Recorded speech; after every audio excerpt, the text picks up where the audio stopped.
When I was growing up, it was a whole bunch of Lils. Lil Kim, Lil Mo, Lil Johnny, Lil this, Lil that. Now it's a whole bunch of damn babies. It's a Lil Baby, a Duck Baby. Shut the hell up, baby.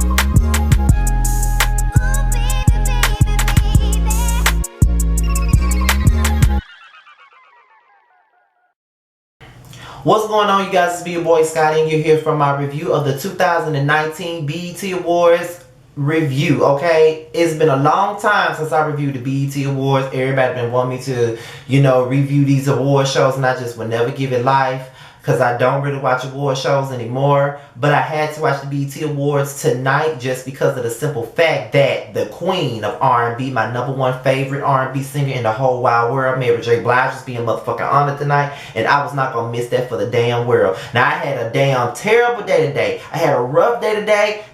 And that was all I fucking needed was her motherfucking performance, okay? But I'm not gonna get into that until it's time for me to get into it. Now, first of all, let me just talk about Aisha Curry. Now, I know that that's kind of random to start off with her ass, but let me just tell you, when they said something about Aisha Curry, I looked at her and I really did think that was fucking Tierra Marie. I was like, who the fuck invited Tierra Marie to goddamn BT Awards? What the fuck is she doing, and what the fuck is she presenting? What the fuck is she performing? Who the hell invited Tierra Marie to the goddamn BT Awards? But that's neither here nor there. Now, I missed Cardi B's performance, so when I got over to my friend's house, I missed it, so I really ain't got nothing to say about that because I ain't see it.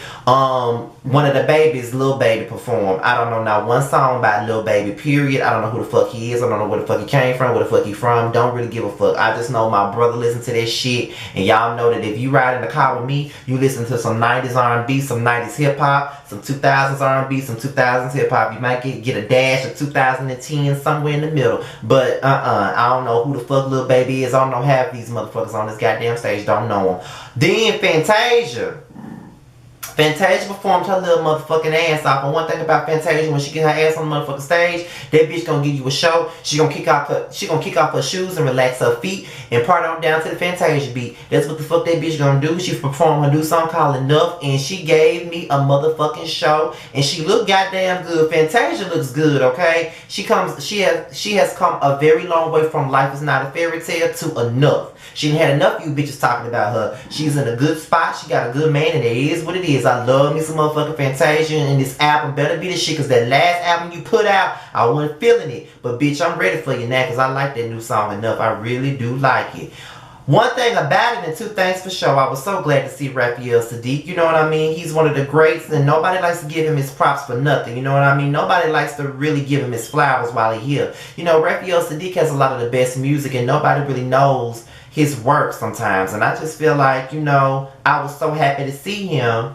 And I just love it when BET brings out, people that we really haven't seen in a while. You know what I mean? Like, that's just how I feel. So it's this girl named Lizzo. Never heard of her. I've seen that name, but I never knew who the fuck she was. But she was representing for the big girl. She was coming out of a damn wedding cake, and she was just doing her damn thing. She was rapping, playing the flute, and doing all types of stuff. So I will give her kudos on that. I know my homeboy, my best friend Jamar84, he commented on my status and he told me that her music was the shit and I need to get into it. So I always trust the best's word for it. Now the only thing we really don't agree on is Rihanna at all, because that's his bitch and it's not mine. But however, that's the only thing me and him don't agree on. But at the end of the day, I'm gonna listen to me some Lizzo and I'm gonna see what it is with her. But I will say that her performance was pretty entertaining, so she did put on a good show. I would give her that much.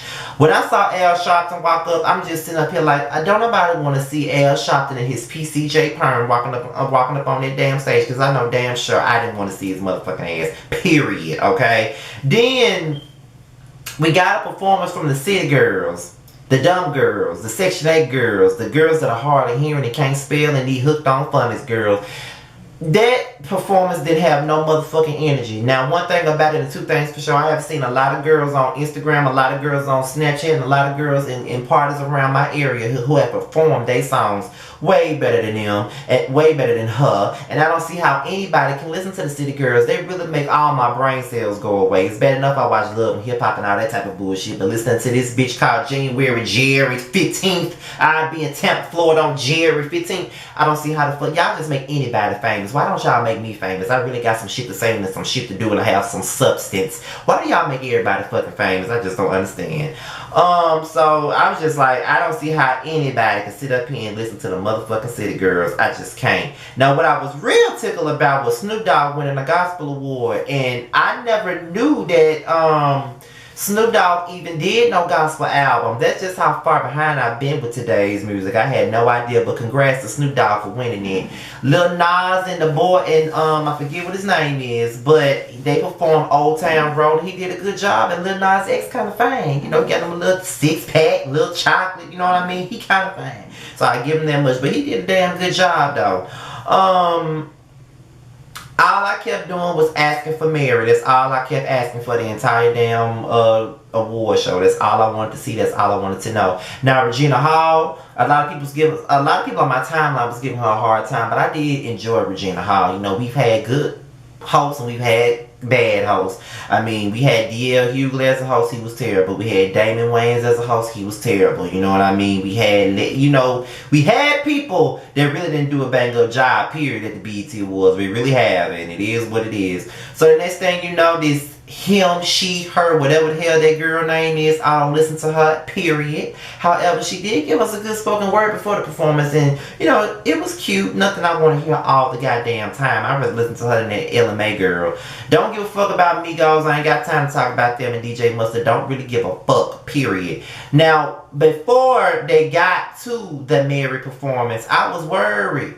I was really, really worried because I didn't know what the fuck they was gonna give. You know what I mean? I didn't know what they was gonna give. I didn't know who the fuck they was gonna pick out. I didn't know shit. But all I know is that when I saw the queen get her ass on that stage and accept that motherfucking award, it's just like me thinking, I'm getting kind of teary-eyed and emotional just by thinking about it, because I have been a big fan of Mary J. Blige since I was in fucking elementary school. My mother had a What's the 411 album. My cousins had her albums.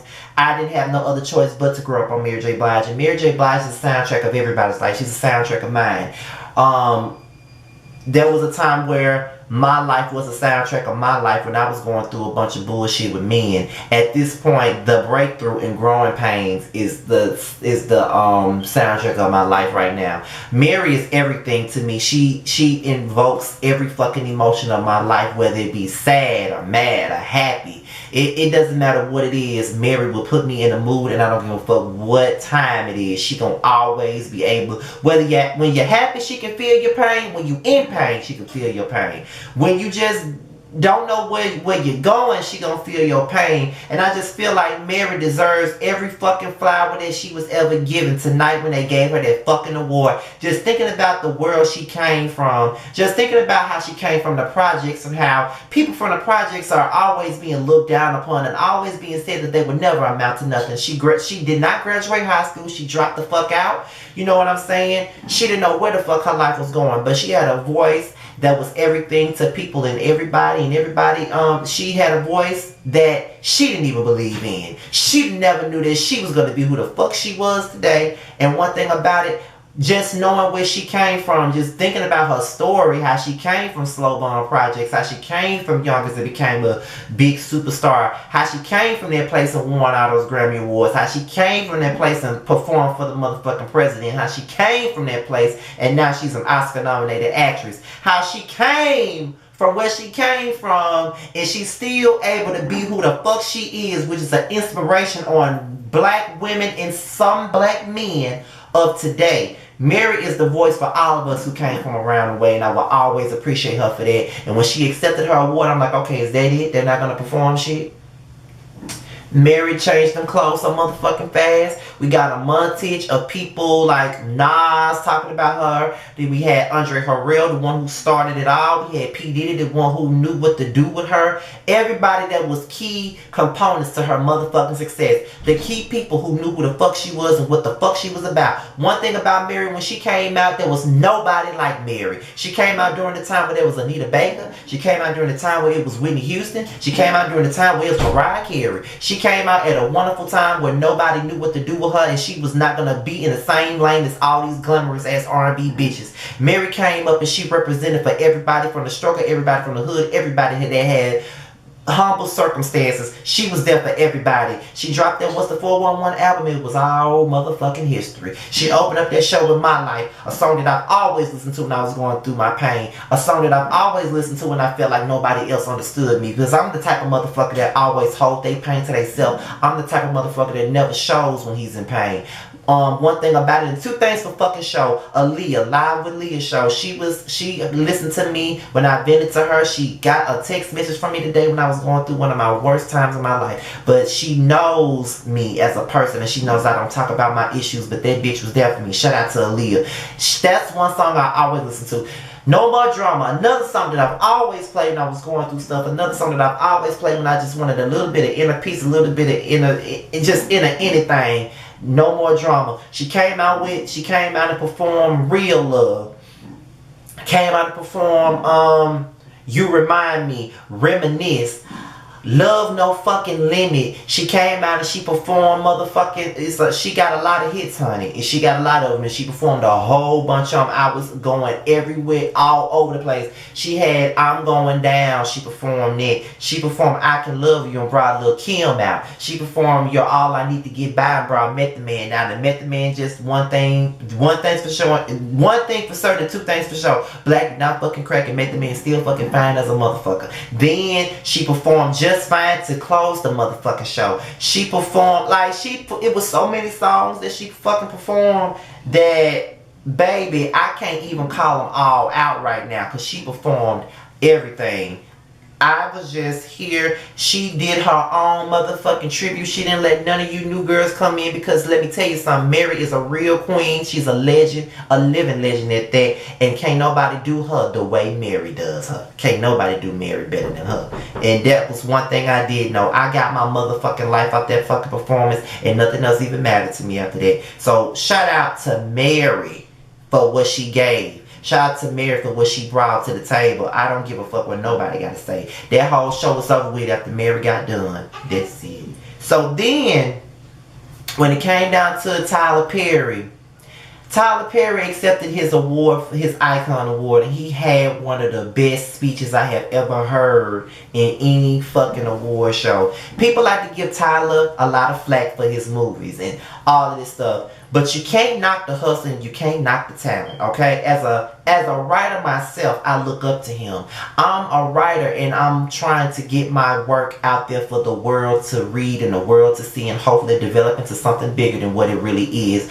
I am a writer. He's a black writer. He's a person that came from a humble beginning just like I did, and he did whatever he could to help other people get jobs. And that's one thing that I do know about Tyler Perry. He will give your black ass a job. If you can't find one, you better call Tyler Perry. I need to call him my damn self. That's one motherfucking person that's gonna make sure that black actors and black actresses are able to always get roles and always able to get jobs. It's hard for black actors out there. You know, a lot of these people that he cast and moves into his films and into his TV shows and even into his plays, a lot of them would never get a chance in Hollywood, but Tyler made it possible for them to have a chance.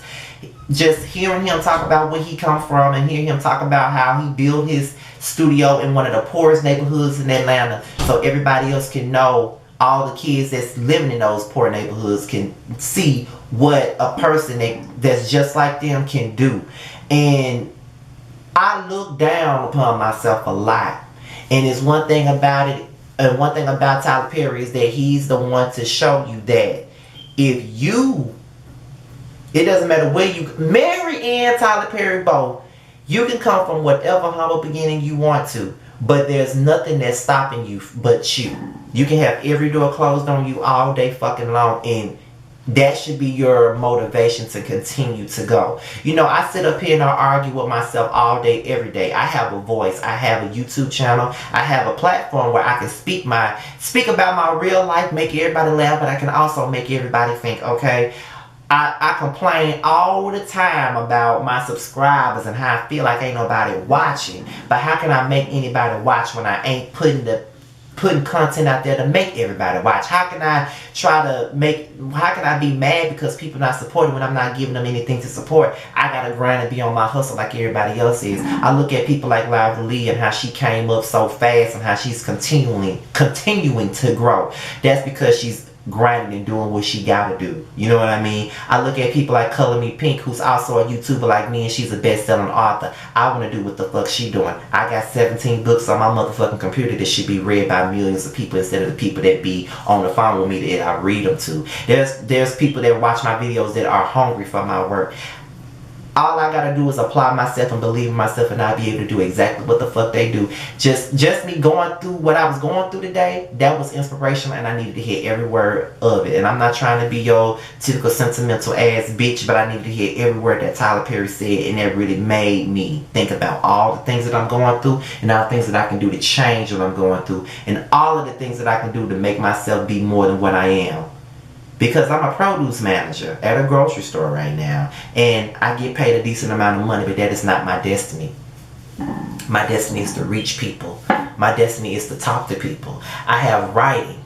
That's my escape. That's my talent. I have a voice. I always wanted to speak it. I always wanted to speak with anti-bullying campaigns and things of that nature. I've always wanted to do that. And maybe one day I will do that. I just got to make myself available. YouTube, y'all just gotta understand. You know, BT always has this gospel set, and Plow Senior, Kirk Franklin, if you're not performing Stomp, me no care. I do not care. Nipsey Hussle's humanitarian award. His mama kind of threw me off. I don't think she needed to be up there. I think that she's still dealing with his death, but she did the best she could. I can say that. That's all I can really say about Nipsey and her mama. I really don't know, but it is what it is. I was kind of thrown off by her stuff. Honestly, I kind of was. I think we closed the show with Johnny Gill singing Frank and Beverly and Maze or whatever. And I will say that this was a pretty good show. I have not enjoyed the BET Awards show in a long motherfucking time, but I enjoyed this one. Like, I am still hot from all that dancing and singing and all of that shit that I did during that Mary tribute, because that's all I needed. With the day that I had, that's what I needed to lift my spirits up. I don't remember any other damn winners, period, so don't ask me. Other than that, this is my review on the BET Awards, and I will talk to you guys later. Till next time, peace. I'll holler.